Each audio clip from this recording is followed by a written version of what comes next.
Je m'appelle Raphaël Montero, et ce que je vais vous dire pourrait bien bouleverser votre vision du retour du Christ. Ce n'est pas facile de partager cela, car encore aujourd'hui, j'en ai des frissons rien qu'en y repensant. Mais je sais que je dois parler, car le temps presse. Il y a un peu plus de 3 semaines, j'ai reçu un témoignage qui m'a laissé sans voix, incapable de dormir pendant plusieurs nuits. Et ce n'est pas n'importe quelle histoire, pas une de ces vagues visions du ciel, ou de ces beaux rêves censés vous réconforter. Ce que vous allez entendre est précis, détaillé et directement lié aux prophéties bibliques et à l'actualité mondiale. Avant de continuer, j'aimerais vous demander une chose simple. Indiquez dans les commentaires depuis quel pays vous regardez la vidéo. Cela peut paraître anodin, mais vous comprendrez vite son importance. Et partagez cette vidéo avec le plus grand nombre, car ce que je vais vous révéler n'est pas à garder pour vous. Ce témoignage provient d'un garçon de 7 ans, Élie, qui vit dans un petit village près de Jérusalem.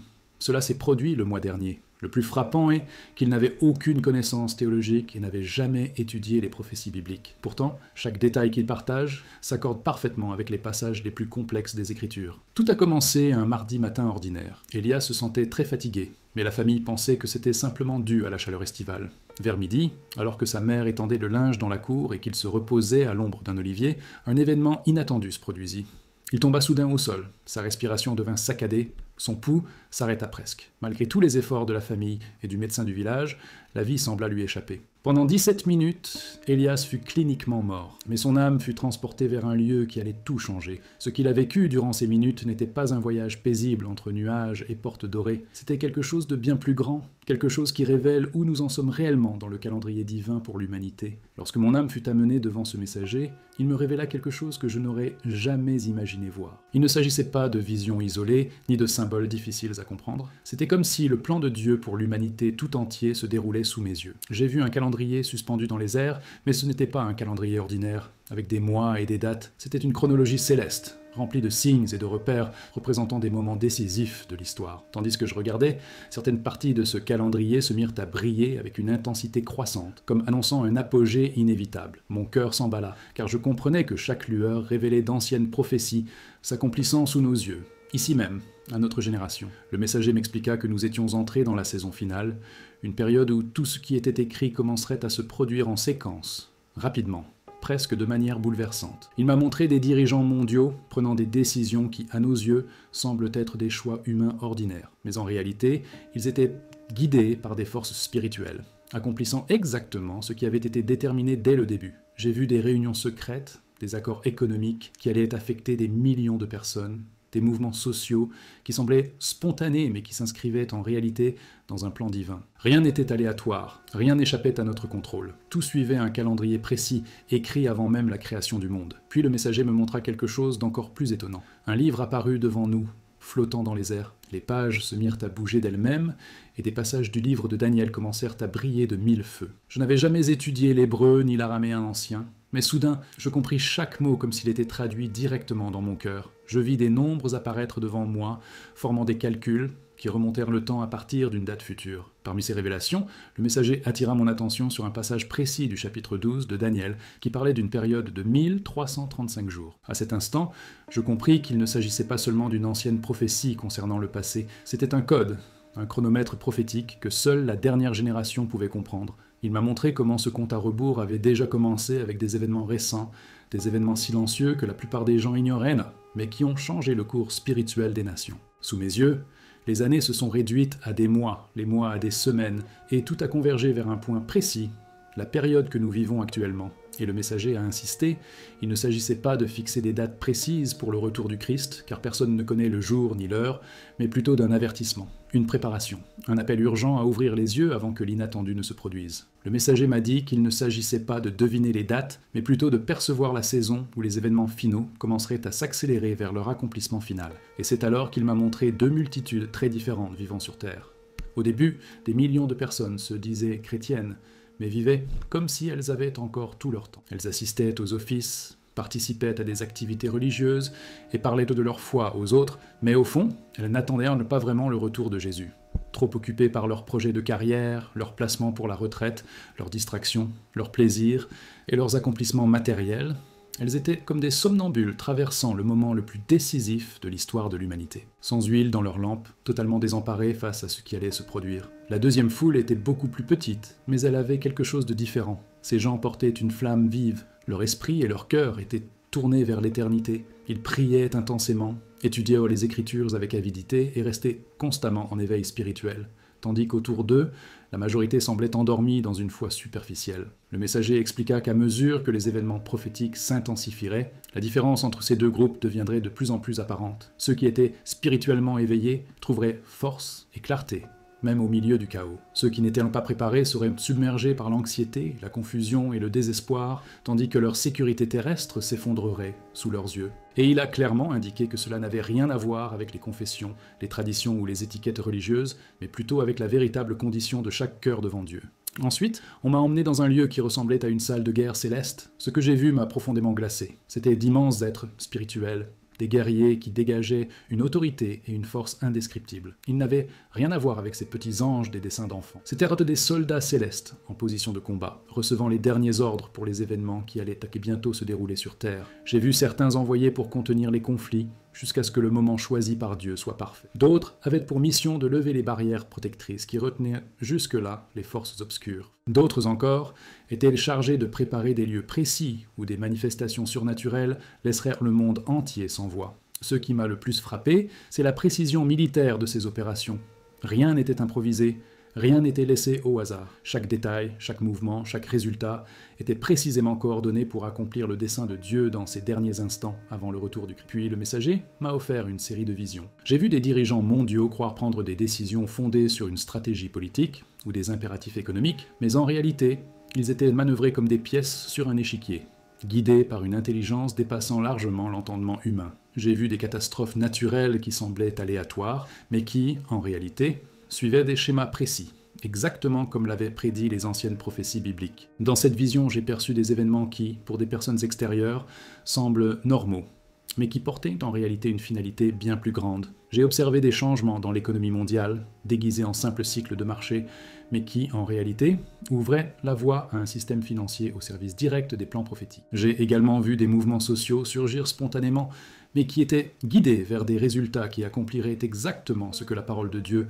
avait déjà prédit pour les derniers jours. Ce qui m'a le plus bouleversé, c'est lorsque le messager a révélé l'état spirituel de l'Église aujourd'hui. J'ai vu des foules se rassembler chaque semaine dans les églises, chanter, écouter des sermons, mais sans véritablement abandonner leur cœur à Christ. Les pasteurs se préoccupaient davantage de bâtir de grands ministères que de préparer les gens au retour de Jésus. Des membres se disaient chrétiens, mais leur vie ne différait pas de celle des non-croyants. Des dirigeants recherchant l'acceptation et la sécurité financière, faisant des concessions au monde au lieu de rester fermes dans la vérité. Mais au milieu de ce froid, j'ai aussi vu quelque chose qui m'a donné de l'espoir. De petits groupes dispersés, des gens simples, mais dont le cœur brûlait d'une véritable passion pour Jésus. Ils étaient comme des torches allumées dans l'obscurité. Ils vivaient dans la prière constante, aimaient avec sacrifice et gardaient vivante l'espérance du retour du Christ à tout moment. Le messager expliqua que ce petit reste serait comme des phares d'espoir dans les jours les plus difficiles à venir. Soudain, mon attention fut attirée par une horloge massive qui dominait l'un des murs de ce trône céleste. Elle ne ressemblait pas à nos horloges terrestres qui marquent les heures et les minutes. Elle mesurait les saisons spirituelles. Je voyais les aiguilles avancer régulièrement jusqu'à un point précis, ce qui plongea la pièce dans un silence d'anticipation. À l'approche du moment fixé, j'entendis des sons indescriptibles. Ce n'était pas de la musique telle que nous la connaissons, mais l'harmonie était si belle qu'elle me bouleversa l'âme. Ce n'étaient pas exactement des voix, mais elles transmettaient des messages d'espoir et de victoire qui emplissaient mon cœur d'une joie indescriptible. Le messager m'expliqua alors. Ce que j'entendais était le début d'une célébration préparée depuis avant la création du monde. C'était le son du ciel, préparant le grand moment où Jésus appellerait son Église. Le moment où l'époux chercherait son épouse et où la longue séparation prendrait enfin fin. Peu après, j'ai vu la terre d'un point de vue céleste. Au moment précis de l'enlèvement, des millions de personnes ont disparu des hôpitaux, des écoles, des bureaux et des maisons en quelques secondes. Une immense confusion régnait parmi ceux qui restaient, incapables de comprendre ce qui se passait. Mais ce qui m'a le plus touché, ce sont les visages de ceux qui s'élevaient. Ce n'étaient pas des êtres parfaits, sans défaut. C'étaient des hommes et des femmes qui avaient véritablement donné leur vie à Jésus. Leurs expressions exprimaient une joie et un soulagement pur, comme ceux qui réalisent enfin que la douleur est terminée et que la récompense éternelle a commencé. Le messager m'a clairement fait comprendre que ce n'était pas un événement lointain, c'était pour cette génération. Il m'a montré des signes précis qui se produisaient déjà dans le monde, preuve que l'horloge prophétique était entrée dans sa phase finale. J'ai vu les catastrophes naturelles augmenter en fréquence et en intensité, les gouvernements sombrer dans l'instabilité, les systèmes économiques commencer à se fracturer, la richesse se concentrant entre les mains de quelques-uns et la majorité confrontée à des difficultés croissantes. Mais le plus alarmant était peut-être l'accélération du déclin moral. Des choses autrefois considérées comme honteuses étaient désormais ouvertement applaudies et célébrées. Le messager m'expliqua que toute cette obscurité spirituelle n'était pas seulement la progression du mal, mais aussi une partie du plan de Dieu pour créer un contraste si frappant qu'il permettrait aux véritables chercheurs de vérité de voir la différence. Et tandis que la vision commençait à s'estomper, il me donna une dernière révélation pour confirmer que ce que j'avais vu n'était pas le fruit de mon imagination. Il m'a montré une séquence d'événements qui commencerait à se dérouler dans les semaines à venir, après mon retour auprès de ma famille. Ces signes prouveraient que l'expérience que j'avais vécue au ciel était bien réelle. De plus, le messager a adressé un message à l'Église, un appel urgent à se préparer maintenant, sans attendre un moment plus propice. Il a clairement affirmé qu'une vie chrétienne confortable ne suffirait pas pour affronter les jours à venir. Seuls ceux qui s'abandonneraient véritablement à Jésus auraient la force d'endurer ce qui allait arriver. Le messager a également averti que beaucoup se moqueraient de mon histoire, la considérant comme un simple fruit de l'imagination d'un enfant. Mais d'autres, au cœur sensible, reconnaîtraient la vérité et réagiraient avec l'urgence nécessaire. Il a insisté, le temps de préparation était compté, et chaque jour de retard rendrait le cheminement spirituel plus difficile. C'est alors que je sentis mon esprit être tiré en arrière. Le trône commença à disparaître, et soudain, je me retrouvais dans la petite pièce de ma maison, où ma famille pleurait et priait sans cesse. Quand j'ouvris les yeux, mes premiers mots ne parlèrent ni de douleur, ni de soulagement d'être en vie. Ce qui sortit de ma bouche fut une description claire de ce que j'avais vu. Mes parents, Anna et Miguel,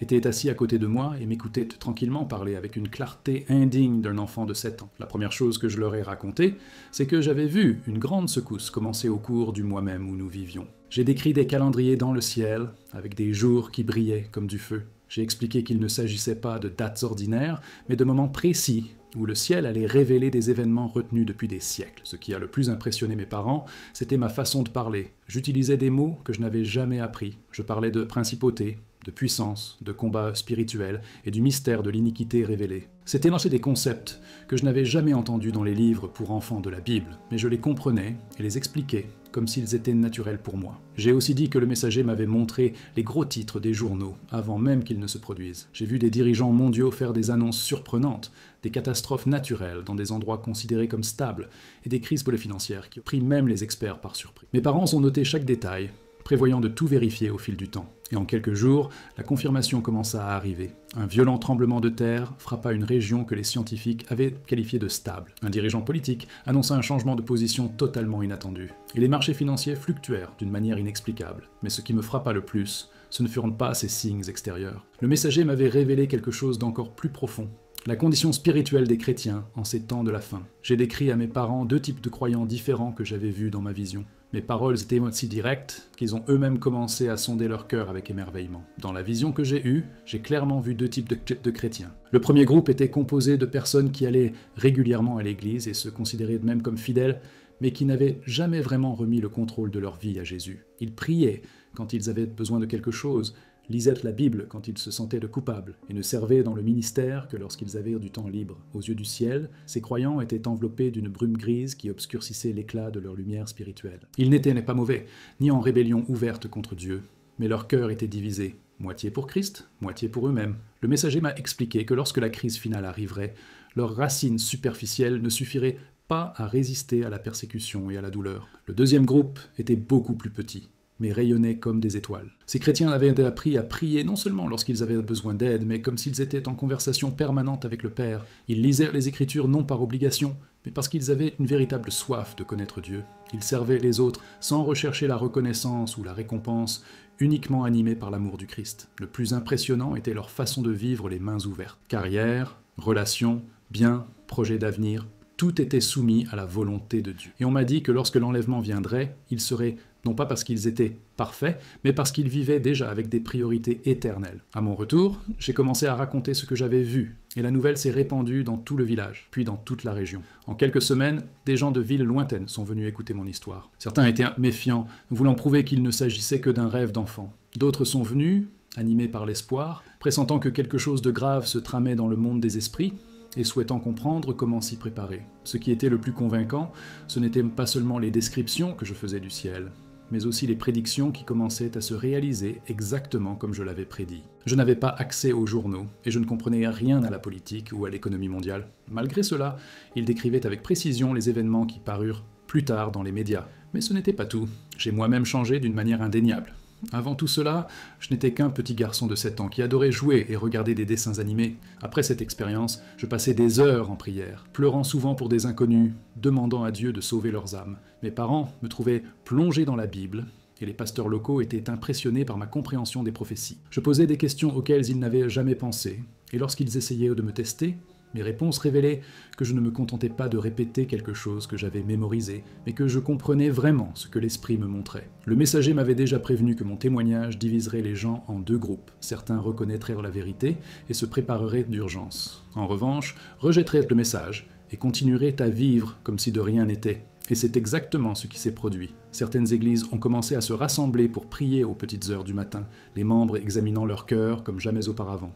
Les pasteurs ont commencé à prêcher plus sérieusement sur le retour du Christ, incitant les fidèles à abandonner leur foi confortable et à vivre en véritables disciples. Des familles entières ont commencé à avoir des conversations difficiles sur leurs priorités spirituelles et à changer leurs habitudes et leurs routines. Mais certaines congrégations ont aussi rejeté mon témoignage. Certains responsables ont mis en garde leurs fidèles contre ce qu'ils qualifiaient de fanatisme dangereux. Ils ont affirmé que parler autant du retour de Jésus ne ferait qu'engendrer de l'anxiété et les détourner des responsabilités quotidiennes. Cette réaction ne m'a pas surpris car le messager m'avait déjà montré que de nombreux chefs religieux résisteraient au dernier appel au réveil spirituel. Il m'a expliqué qu'une foi confortable était encore plus dangereuse qu'une rébellion ouverte, car elle donnait aux gens un faux sentiment de sécurité, tandis que leur cœur restait loin d'une véritable soumission au Christ. Alors que je partageais mon témoignage, des personnes venues de contrées lointaines et ayant également reçu des révélations similaires ont commencé à me rendre visite. Une jeune Égyptienne a partagé une vision qui correspondait exactement à ce que j'avais vu. Un Brésilien a partagé des rêves qui confirmaient le même scénario que celui qui m'avait été présenté. Une mère philippine a décrit des expériences qui indiquaient la même chronologie. Il devenait de plus en plus évident que Dieu parlait à son peuple dans diverses parties du monde, créant un cœur de témoin impossible à ignorer. Mais la révélation la plus inquiétante que j'ai reçue concernait le peu de temps restant pour la préparation spirituelle. Le messager m'a montré que les événements s'accéléraient au point de rendre un véritable changement de cœur de plus en plus difficile. Ceux qui vivent déjà avec une foi tiède auraient énormément de mal à rechercher l'authenticité au milieu du chaos. La peur, les distractions et la lutte pour la survie étoufferaient la douce voix de l'esprit qui appelle à la repentance. J'ai pleuré en voyant des millions de fidèles abandonnés lors de l'enlèvement. Non pas parce qu'ils étaient méchants ou violents, mais parce qu'ils n'avaient jamais dépassé une religiosité superficielle pour établir une véritable relation avec Jésus. Ce sont eux qui allaient affronter la période la plus sombre de l'histoire, sans la force spirituelle nécessaire pour la supporter. Pourtant, il y avait aussi de l'espoir. Le messager m'a montré que même les plus petits pas vers le Christ, faits avec sincérité, seraient comblés par la grâce de Dieu. Les cœurs prêts à s'abandonner pleinement, même sans tout comprendre, connaîtraient une transformation surnaturelle qui les préparerait à ce qui allait arriver. Il m'a clairement fait comprendre qu'il ne s'agissait pas de perfection ou de doctrine sans faille, mais d'un abandon total à la Seigneurie de Jésus, quel qu'en soit le prix. Et ceux qui choisiraient un cela découvriraient que la force de Dieu s'accomplit précisément dans notre faiblesse, nous permettant de tenir bon quand tout s'écroule autour de nous. Mes parents commencèrent à remarquer que mes révélations sur les événements mondiaux devenaient de plus en plus précises. Je décrivais des êtres spirituels géants, déployés telle une armée autour de la terre. Ce n'étaient pas les anges délicats, des figurines d'enfants, mais de puissants guerriers dont la présence faisait trembler le sol. J'expliquais que ces armées célestes retenaient des forces obscures qui aspiraient à se déchaîner sur l'humanité. Mais le messager m'annonça que ce blocus ne durerait pas longtemps. Bientôt, ces barrières seraient relevées, et alors des événements si bouleversants se produiraient que toutes les structures humaines seraient ébranlées. Quand on m'a demandé comment les croyants devraient se préparer pour ces jours, la réponse a été simple et directe. Donner son cœur complètement, vivre dans la prière constante, s'immerger dans la parole et garder les yeux fixés sur le Christ, car lui seul peut vous soutenir lorsque le monde entier tremble. La réponse du messager fut étonnamment simple. Il souligna 3 pratiques essentielles qui soutiendraient le peuple de Dieu dans les jours de crise à venir. La prière fervente, l'étude approfondie de la parole et l'amour sacrificiel. La prière, expliquait-il, ne consistait pas seulement à demander quelque chose à Dieu, mais à maintenir une communion constante avec le ciel, au cœur des heures les plus sombres de la terre. Ceux qui apprenaient à vivre en présence de Dieu, par une vie de prière continuelle, paix et direction, même lorsque tout autour d'eux semblait désespéré. L'étude de la parole était également présentée différemment. Il ne s'agissait pas de lecture rapide, ni de leçons répétées à l'école du dimanche. J'ai vu des croyants qui avaient enfoui la parole de Dieu si profondément dans leur cœur qu'elle est devenue source de force, de sagesse et d'espoir lorsque tous les autres fondements extérieurs s'effondraient. Et l'amour sacrificiel, c'était le plus grand défi. Il s'agissait de faire passer les besoins d'autrui avant son propre confort et sa propre sécurité. Même à une époque où les ressources se raréfiaient et où l'instinct de survie imposait à chacun de ne penser qu'à soi, cet amour surnaturel serait la plus grande preuve de foi véritable dans les heures les plus égoïstes et désespérées de l'humanité. À mesure que mon témoignage se répandait sur les réseaux sociaux et dans les églises du monde entier, les réactions étaient très diverses. Ceux qui cherchaient déjà Dieu avec un cœur sincère ont reconnu la vérité et ont commencé à changer radicalement de vie, tandis que ceux dont la foi était superficielle préféraient ignorer le message, voire se sentaient mal à l'aise, préférant reporter toute décision sérieuse. Je savais déjà que ce serait ainsi. Le messager m'avait préparé au rejet, au ridicule et même aux accusations de tromperie. Mais je savais aussi que mon témoignage faisait partie de l'appel final de Dieu à une église endormie. C'était la dernière occasion pour beaucoup d'examiner leur cœur avant qu'il ne soit trop tard. Ce qui m'a le plus réjoui, ce sont les témoignages de transformation. Un homme d'affaires allemand a vendu ses biens inutiles et a commencé à soutenir des missionnaires dans des endroits où l'évangile n'avait jamais été répandu. Aux États-Unis, une jeune étudiante a changé de spécialisation, passant du marketing à la théologie, se sentant appelée à préparer d'autres jeunes au retour du Christ. En Australie, un couple de personnes âgées a commencé à ouvrir leur maison chaque semaine pour des réunions de prière, intercédant pour les perdus. Ces réponses confirmaient exactement ce que le messager m'avait annoncé. Le même message qui aurait fait trébucher certains en inspirerait d'autres à atteindre de nouveaux niveaux de maturité et de service. La différence entre christianisme superficiel et foi authentique deviendrait de plus en plus évidente à mesure que les événements prophétiques s'accéléreraient. Et puis, plus récemment, j'ai commencé à partager quelque chose d'encore plus précis. J'ai vu une horloge divine se diriger vers notre... Elle n'indiquait pas seulement un avenir lointain, mais s'alignait sur le calendrier actuel. Le messager mettait en lumière des mois précis, notamment ceux qui approchaient, comme s'ils étaient marqués par Dieu pour l'apogée de tout ce qui avait déjà été annoncé. Le messager m'a montré que l'automne jouerait un rôle décisif, comme si l'horloge céleste s'accordait parfaitement avec l'histoire de la Terre. C'est pourquoi je partage aujourd'hui avec vous ce témoignage extraordinaire. Les 17 minutes passées par le petit Gabriel au ciel ont révélé des détails prophétiques qui s'accordent parfaitement avec les Écritures et l'actualité, d'une manière que l'esprit humain ne peut expliquer. Les visions qu'il a reçues concernant le calendrier divin, les deux types de croyants et la saison à venir nous appellent tous clairement à nous réveiller de notre complaisance spirituelle. La question n'est pas de savoir si vous croyez ou non au témoignage d'un enfant. La vraie question est, êtes-vous prêt pour ce que le ciel a déjà révélé? Examinez votre cœur aujourd'hui. Donnez entièrement votre vie à Jésus et ne tardez pas à prendre cette décision. Chaque minute est précieuse. C'est maintenant qu'il faut se préparer. Et avant de terminer, je tiens à vous remercier du fond du cœur de m'avoir soutenu jusqu'ici. Votre soutien fait toute la différence. Abonnez-vous à la chaîne pour que nous puissions traverser cette épreuve ensemble. Laissez un commentaire pour partager votre expérience ou même indiquer d'où vous regardez la vidéo. Partagez cette vidéo avec vos proches pour qu'ils puissent également entendre ce message. Chaque geste compte. Ensemble, nous pouvons propager cette flamme d'espoir et nous préparer au plus grand moment de l'histoire de l'humanité.